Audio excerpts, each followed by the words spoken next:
Dawn rose pale and trembling over the frontier, its weak light spilling across the snowfields like a wounded soul.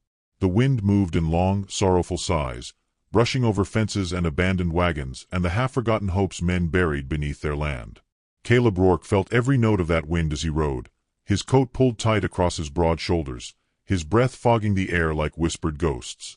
Winter had a way of returning old memories, some tender, some sharp, but this morning, something colder than memory pressed against his ribs, urging him forward with quiet insistence. He had meant only to check on Elias Thorne, the aging neighbor who lived a mile east in a sagging shack that had spent more winters leaning than standing.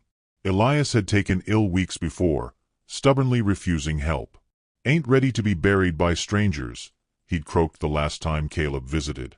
But the storm had hit harder than expected last night, and Caleb's sense of duty tugged him from bed before first light.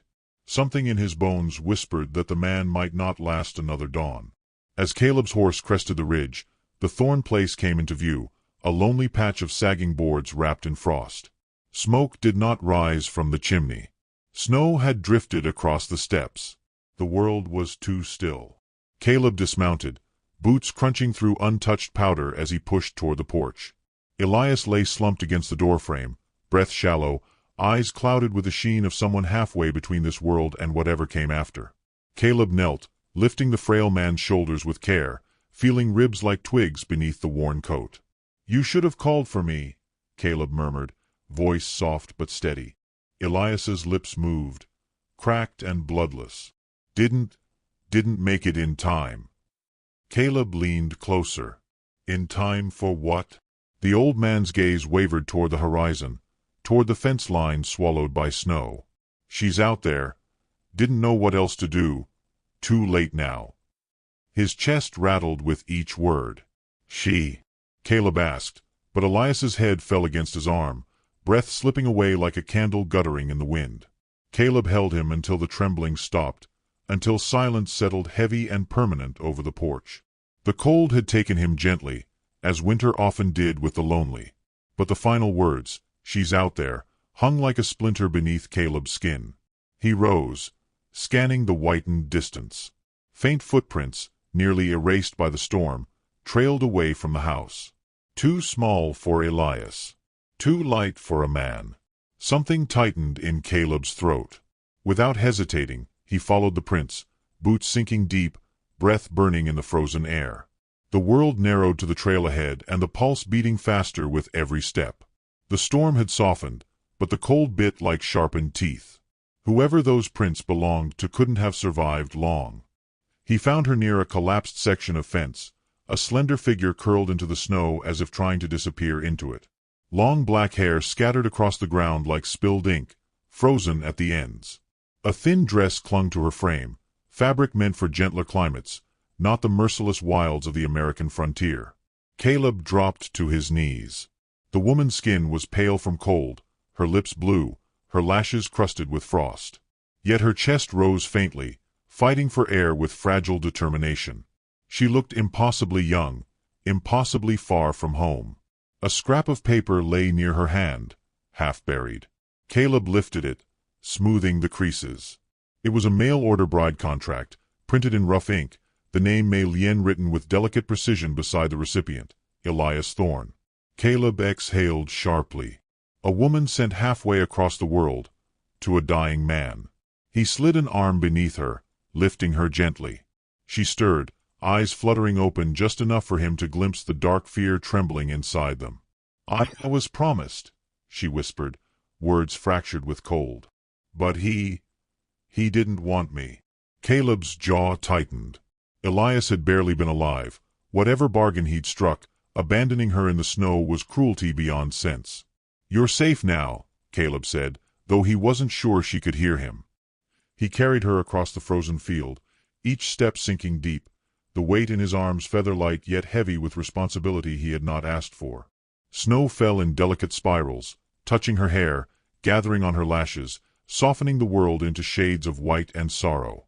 When Caleb reached his cabin, he pushed the door open with his shoulder, the warmth from the stove sighing into the icy air. He set her near the fire, carefully peeling away the wet fabric and wrapping her in blankets. She trembled violently, the body fighting its way back from the edge. Her eyes opened again, dark, uncertain, flickering with shame. "I did not mean trouble," she whispered. "You're not trouble," Caleb replied, though his voice was rough, unused to speaking gently. She tried to rise, but weakness pulled her back. "If he did not want me, no one should." The words cut deeper than she could know, stirring memories Caleb thought Winter had buried. Memories of his own wife's illness, the helplessness of watching someone slip away despite every effort. Loss recognized loss. "You're alive," he said quietly. "That's reason enough to stay." Her gaze lingered on him, wary, as if waiting for a blow that never came. She folded her hands in her lap, posture small, as if she feared taking up too much space. Outside, a neighbor rode past, slowing as he glimpsed Caleb through the open curtains with a woman wrapped in blankets. Caleb felt the weight of approaching gossip settle like another snowfall. The frontier judged swiftly, especially when a foreign woman was involved, especially when one man brought another man's bride under his roof. May sensed it too. Her shoulders curled inward. Shame radiated from her like heat from the stove. Caleb shut the curtain with a quiet finality. For a long moment, neither spoke. The fire crackled. The wind groaned against the eaves. May's breathing steadied, though sadness clung to her like frost. Finally, her gaze drifted to the doorway, as if she expected someone else to claim her, someone to declare her unwanted again. Caleb followed her eyes. Beyond the door, snow drifted steadily, soft but relentless, covering tracks, swallowing past promises, and hiding whatever approached next. And in that fragile silence, a knock echoed from outside. The knock at the door echoed again, softer this time, as though the wind itself had shaped a fist and tapped with the memory of human knuckles. Caleb approached with measured steps, hand brushing the wood, prepared for questions he wasn't ready to answer. When he opened it, Sheriff Dale Cunningham stood on the porch, snow clinging to his hat brim like scattered ash. The sheriff's steady gaze shifted from Caleb to the dim interior where May sat wrapped in blankets, too exhausted to rise. "Heard Elias passed," Sheriff Cunningham said gently. "Came to see if you needed support." His eyes slid again toward May. "And to understand the circumstances." Caleb felt May shrink further into the chair without moving a muscle. Shame radiated from her like a quiet fever. He stepped halfway into the doorway, blocking some of the sheriff's view, though not enough to seem defensive. "She was with Elias," Caleb explained, voice even. "Storm took him before he could help her." The sheriff studied Caleb's face, then nodded slowly. "Town's already whispering. Folks saw you carrying someone from the snow." He adjusted his coat. "You know how they get." Caleb did know, knew it like a scar across the heart. Out here, stories grew teeth before they grew wings. "I'll handle it," Caleb said. "Fair enough." The sheriff tipped his hat at May, offering a small smile meant to reassure. She bowed her head but didn't look up. When the door closed again, she seemed to retreat to a quieter world inside herself.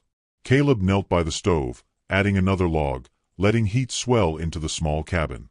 May watched his movements as though each gesture carried some hidden meaning. After a long silence, she whispered, "He thinks I should not be here."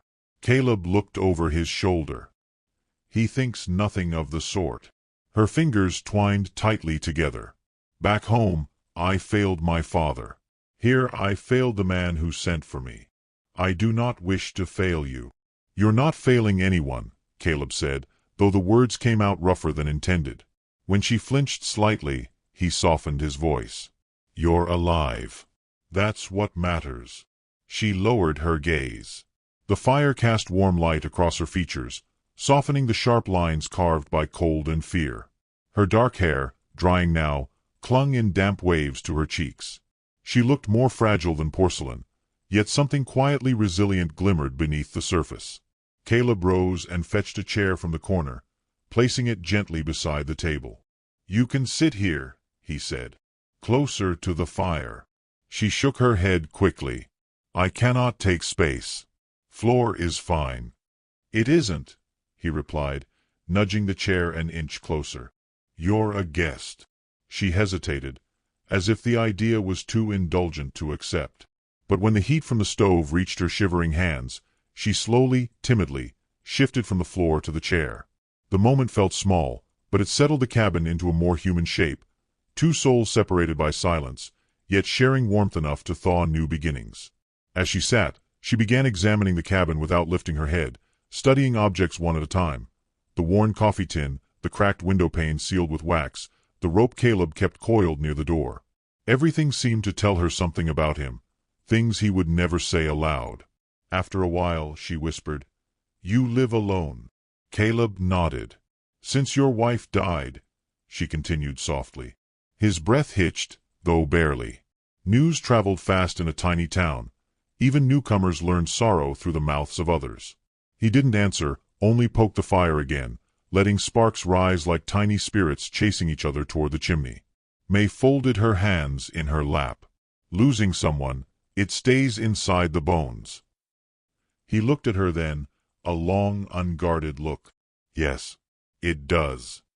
A quiet understanding passed between them, gentle as the snow drifting beyond the window.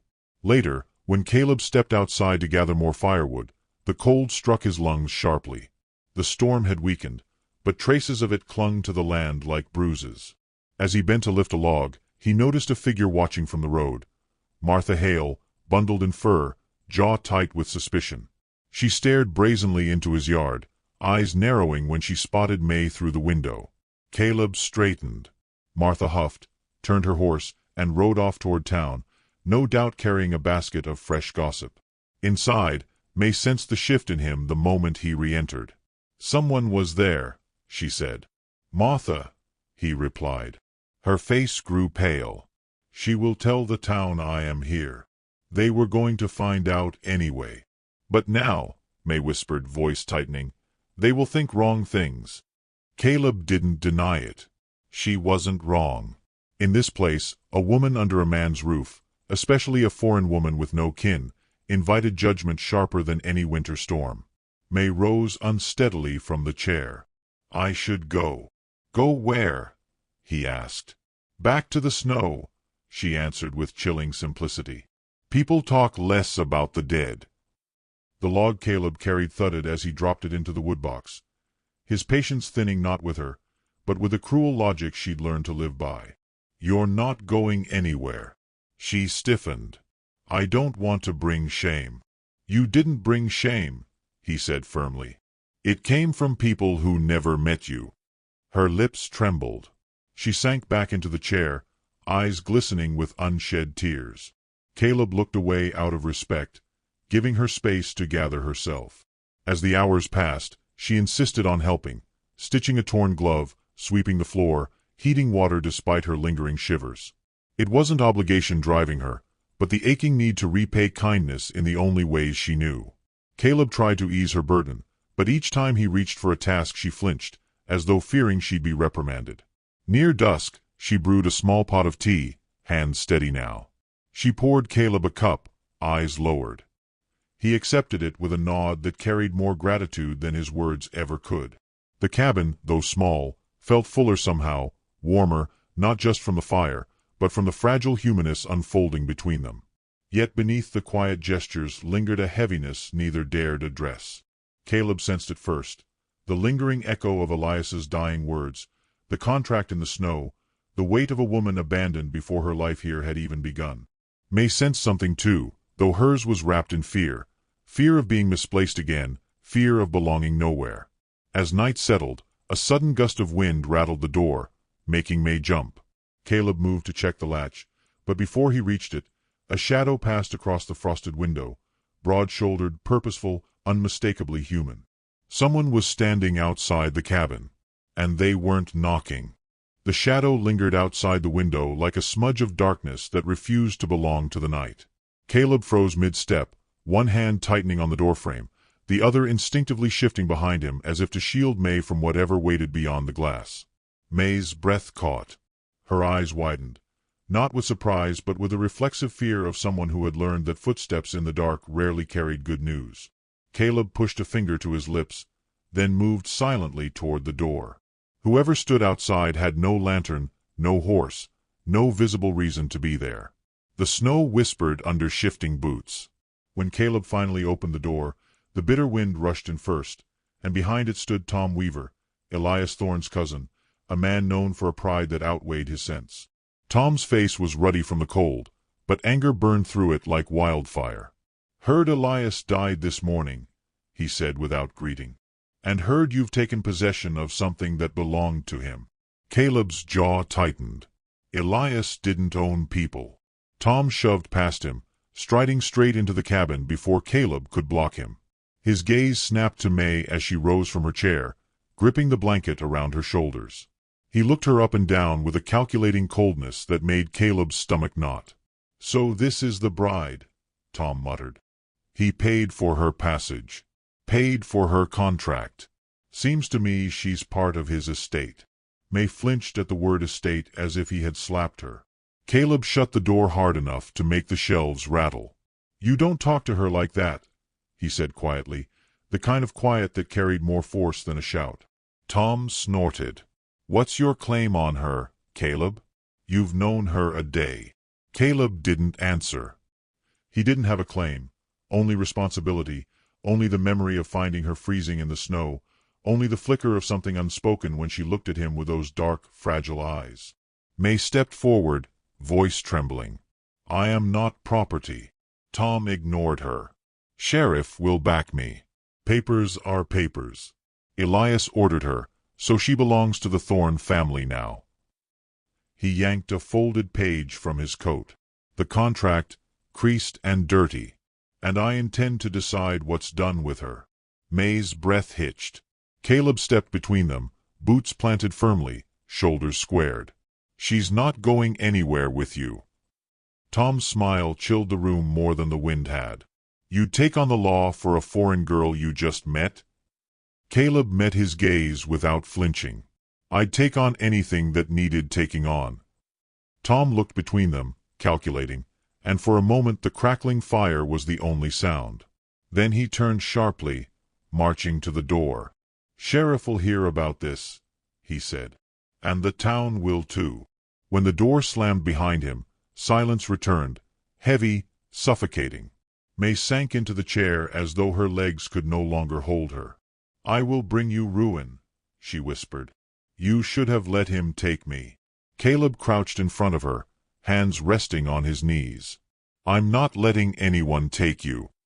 "You do not understand," she said, voice breaking. "Back home, a woman without a husband is nothing. Here, I am even less. Men think they can take me because no one will stop them." She pressed her palms to her eyes. "Why did Elias?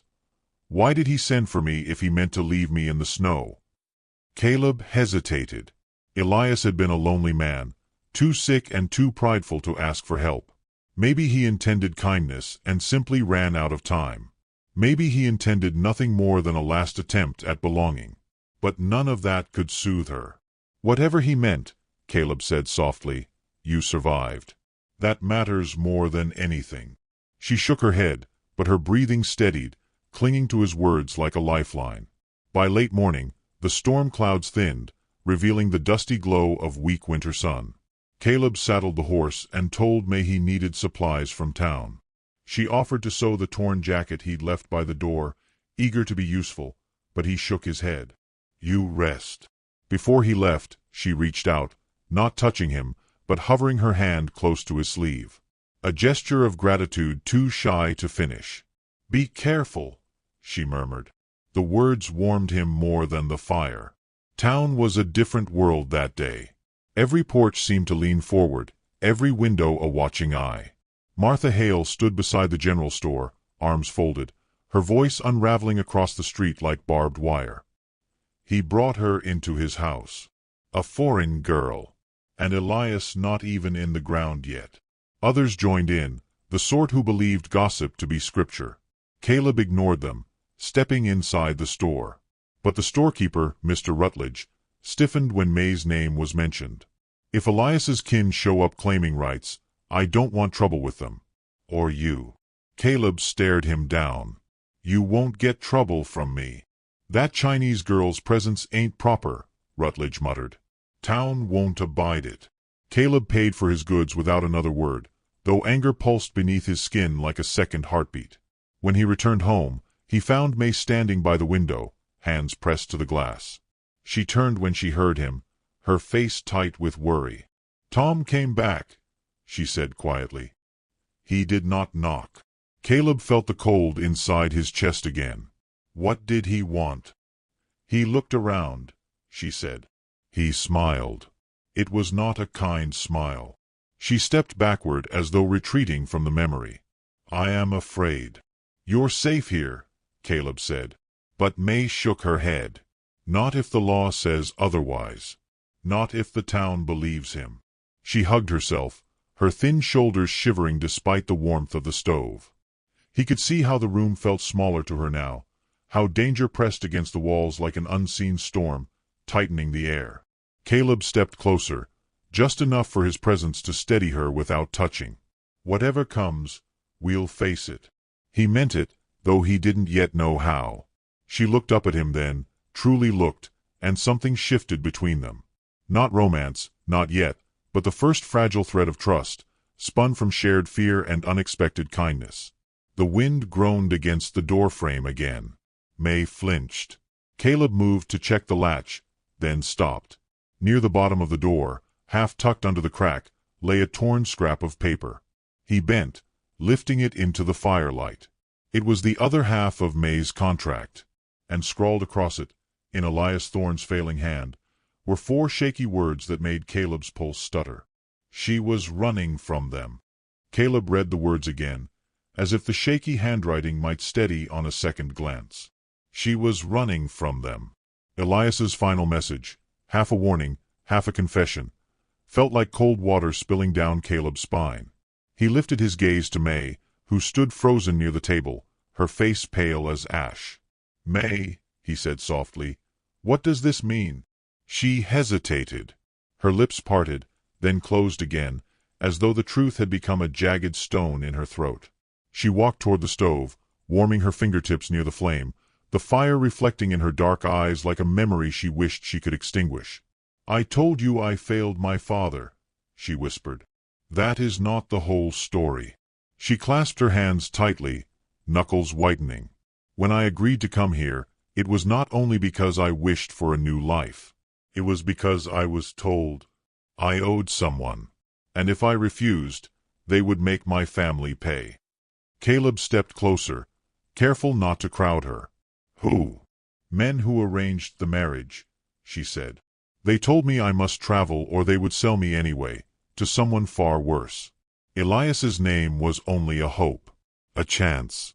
I thought if I made it across the ocean, maybe I could escape them." Her voice trembled. "But they found out I tried to flee. They followed me until the port. I boarded the ship only because my mother hid me in a crate." She swallowed hard. "I think Elias received word that they still searched. That is why he wrote this." Caleb's chest tightened. Elias, sick and alone, had tried, however clumsily, to give her refuge. But time stole the chance before he could act. "And now," May said, lowering her gaze, "Tom believes I can be taken the same way. A contract, a trade, a thing."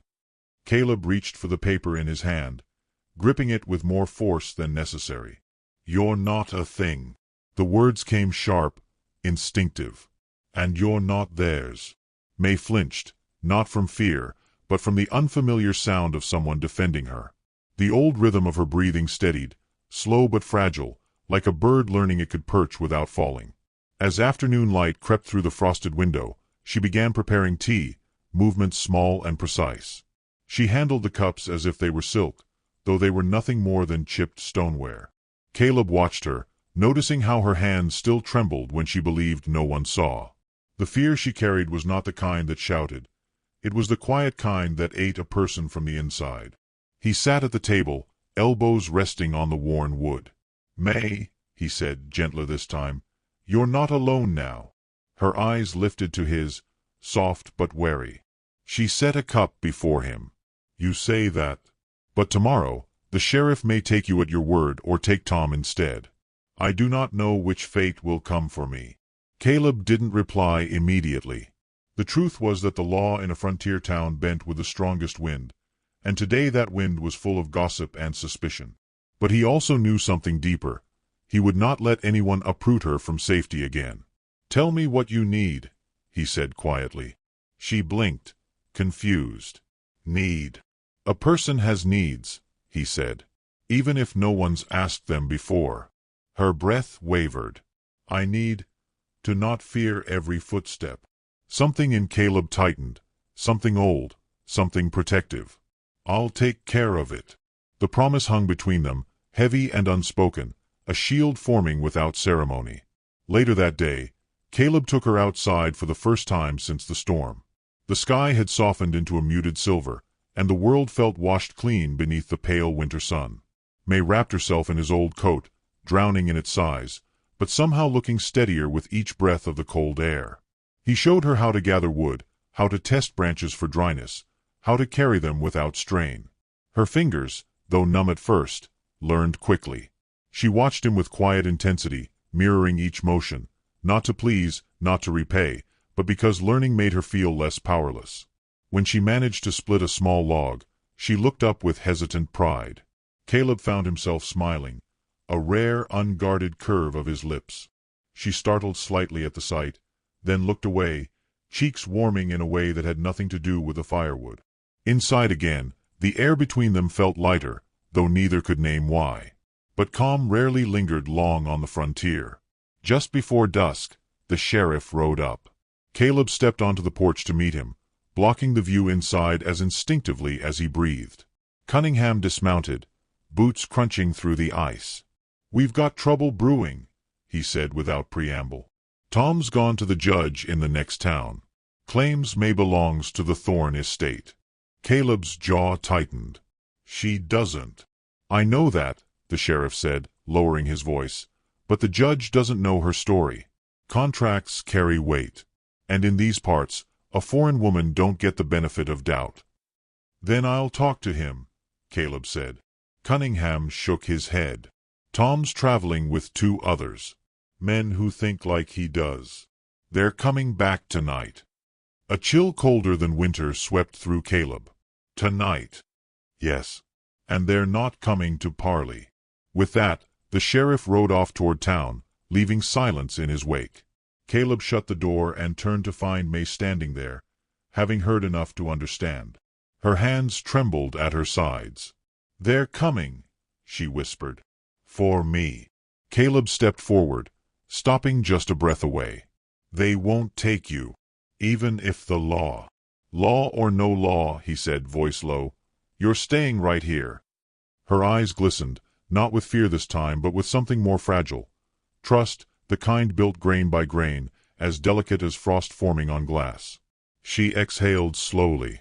"All right." As night settled like a heavy blanket over the land, Caleb lit the lamps, checked the door latch twice, then stoked the fire until it glowed fierce and bright. May sat near the hearth, knees drawn close, watching him with a depth of emotion she did not try to hide. Outside, snow began to fall again, soft, deceptively peaceful. May lifted her gaze to Caleb, voice barely above a whisper. "If they come tonight, will anyone help us?" Caleb hesitated, knowing the truth was not comforting. But before he could answer, 3 distant lanterns appeared on the horizon, swaying like angry stars approaching in the dark. The lanterns bobbed closer through the dark, weaving like predators scenting a trail. Caleb felt the air tighten, a tension that clawed at the edges of the warm cabin. May rose slowly from her place by the fire, her hands trembling, though her gaze held a strange, steady clarity, like someone who had already lived through fear deeper than this night could offer. Caleb crossed the room and blew out 1 lamp, leaving the fire as the main glow. "Stay behind me," he murmured, reaching for his coat. He didn't bother with a weapon. The message he intended to send didn't need one. May's fingers brushed the edge of his sleeve, a fleeting plea for caution, but she let him go. Outside, snowflakes drifted down with deceptive gentleness, whispering against his shoulders as he stepped onto the porch. Tom Weaver and 2 other men approached on horseback, faces half hidden under wide-brimmed hats, lanterns swinging from their saddles. Their shadows flickered across the untouched snow. Tom reined in hard, boots thudding to the ground. "Evening, Rourke," he called, voice slurred with cold and bitterness. "You know why we're here." Caleb didn't move. "You're not taking her." Tom smirked. "Law says she came for my cousin. And if Elias can't use her, his estate can." He took a step forward. "I've got papers from the judge. Signed." Caleb didn't look at the papers. "A paper doesn't give you a person." "A person?" Tom laughed sharply, gesturing toward the cabin. "She's a runaway. A foreigner. She'll go where she's told." Before Caleb could answer, the cabin door creaked softly behind him. May stepped into the lantern light, wrapped in his old coat. Snow settled on her hair, but she didn't flinch. Instead, she faced Tom with a calm born of exhaustion and determination. "I am not yours," she said quietly. Tom's eyes narrowed. "You don't decide that." "Yes," she whispered, voice steadying. "I do." Tom lunged up the steps in 2 strides. Caleb intercepted him with a single arm, firm but controlled. The men behind Tom shifted in their saddles, hands moving instinctively toward their belts. May inhaled sharply. Caleb loosened his grip only when Tom stilled. "Go home," Caleb said, voice low but carrying. "You're done here." "You fool," Tom spat. "She's worth money. I'm not walking away from that." Snow continued to fall around them, spiraling through the lantern glow like ghostly sparks. Tom shoved forward again, and this time Caleb stepped fully between him and May, refusing to yield an inch. "You'll have to go through me," Caleb said. Tom laughed, a bitter sound. "You think I won't?" Before anyone could move, hoofbeats thundered from behind. A second set of lanterns swung through the darkness as Sheriff Cunningham galloped into the yard.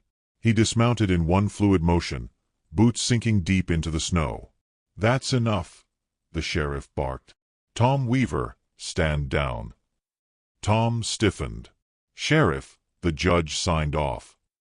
"I spoke to the judge myself an hour ago," Cunningham interrupted. He withdrew the papers when he learned Elias never even met the girl before falling ill. He looked at May, offering a respectful nod. "And a person ain't property. Not here. Not anywhere." Tom's face twisted in disbelief. "You're siding with them?" "I'm siding with the law," Cunningham said. "And with decency." The other 2 men glanced at each other, uncertainty breaking their resolve.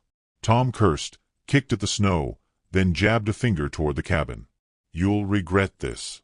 Both of you." Caleb took a step forward, the kind that silenced further threats. Tom faltered, his bravado thinning under the quiet, unwavering force in Caleb's stance. With a final glare, Tom mounted his horse. His companions followed, and the 3 lanterns retreated into the night until only darkness remained. Caleb exhaled, long and slow, as if releasing a weight that had pressed on him for days. May stood beside him, shoulders slumping with relief. The sheriff approached, his expression gentler now. "You did right, Caleb," he said. "And you," he added softly to May, "don't let men like Tom tell you who you are." May bowed her head. "Thank you." Cunningham tipped his hat and rode off, leaving only the hiss of snow settling over the earth. Inside, the cabin felt different, emptier of fear, fuller of something warmer.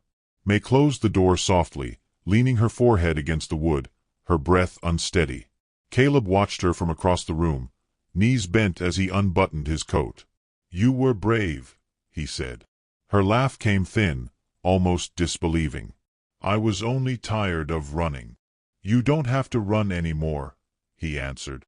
She turned toward him, eyes shining not with fear but with emotion deep enough to stir the air between them. "Why did you stand for me?" she whispered. "Why risk all of this?" Caleb considered, the firelight carving soft gold along the lines of his face. "Because no one should face the world alone," he said. After a pause, quieter, "and because you deserve better than what life has given you." Something in her broke, not in a way that destroyed, but in a way that finally allowed tenderness to enter. She stepped closer, hesitant, then reached out, laying her hand over his on the table. Her palm was small, trembling, warm. "I am learning," she said softly. That kindness can be real. Caleb's breath caught, not from surprise but from the fragile hope in her voice. He turned his hand, letting his fingers interlace with hers, carefully, reverently. Then let's keep learning, he murmured. The snowstorm outside eased into a gentle whisper, as though the world itself approved. The fire glowed brighter, dancing across the room like a blessing. May lifted her gaze. Caleb, may I stay? Not because I must, but because I wish to. He met her eyes, steady as the horizon. Yes, he said. Stay. Her shoulders fell with relief, and she leaned into him with trust earned slowly, painfully, beautifully. Morning found them still beside the fire, warmth shared between two souls once abandoned by the world. And as the first light of dawn painted the snow in a blush of gold, May whispered the words that sealed the ending and the beginning both. I am no longer running. Caleb tightened his arm around her, the simple gesture saying everything words could not. And outside, on the path where lanterns once approached with threat, fresh tracks now marked the quiet promise of a life reclaimed, together.